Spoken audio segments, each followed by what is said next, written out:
Good morning. It's a day 24 of my 100-day challenge and day 10 of the no alcohol challenge within a challenge.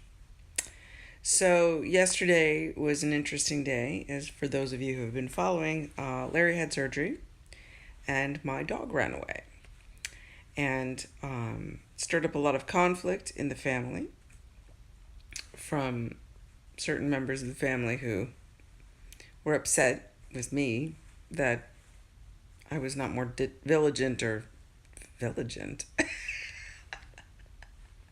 That's when the village idiot isn't diligent. Anyway, more vigilant or diligent in securing my home so that he couldn't run away. And I was doing my meditation this morning and I was realizing that it's a good metaphor because you can't help someone who doesn't want to be helped, right? We've all, most of us have experienced this. Um, with this dog, my daughter Madison and her boyfriend rescued this dog from what was apparently an abusive environment, neglectful environment. He was rescued because he kept running away. So my home was not abusive or neglectful in any way. This dog had it very, very good. And yet he ran away. And I keep hoping that like I'm going to go out there and he'll just be laying on the porch. But what about the people that we have in our lives where you try to help them and you can't?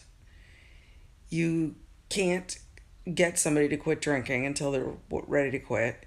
You can't make somebody or even help somebody lose weight until they're ready to do it. I actually got certified through the National Institute of Whole Health to become a health educator and a health coach. And I never really did anything with it because in the few episodes of health coaching that I did, it's not a lack of knowledge that keeps people from achieving their health goals. It's not like we don't know what to eat.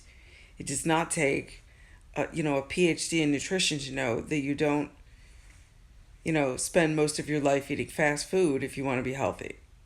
And yet, many of us do. Yesterday was a terrible eating day for me because the hospital had terrible, awful, disgusting, not healthy food. Sorry, Long Beach Memorial, but you need to up your game. And so I ate like Taco Bell for breakfast and a disgusting veggie burger for dinner. So then I didn't feel satisfied and I came home and I ate like vegan crab cakes or something, which still wasn't healthy. So, but the thing is like you can't help somebody who doesn't want to be helped. And all too often we try to do that. We run around, we're like, well, you should do this and you should do that. Or even people who think that they're ready for help, but then they sabotage themselves. Um, yeah, you can't help somebody who doesn't want to be helped.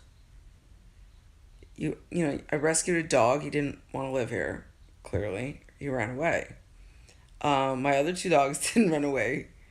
My children won't leave. Well, technically they're still minors, so. But I don't sense they want to leave. And that's good. It's not like I want them to go. And if Jack came back, I would totally love having him back. But we have to respect people's independence, if you will.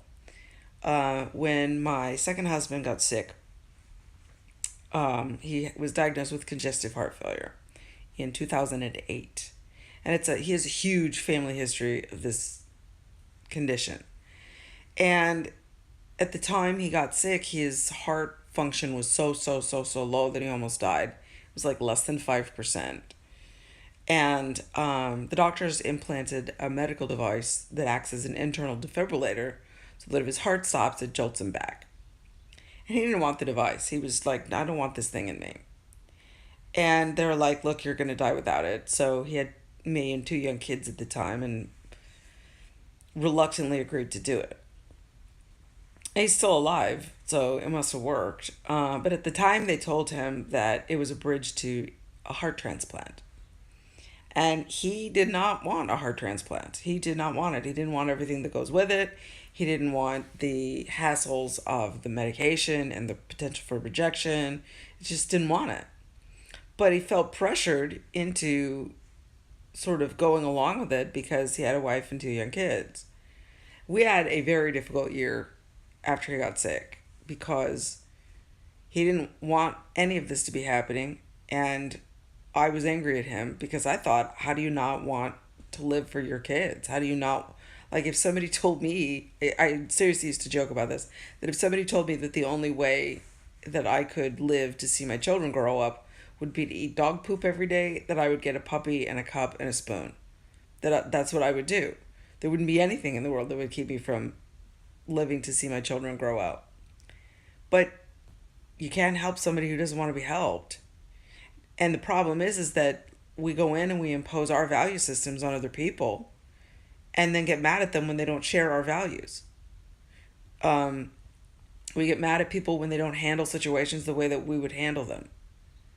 So we walk around the earth thinking that our way is the only right way.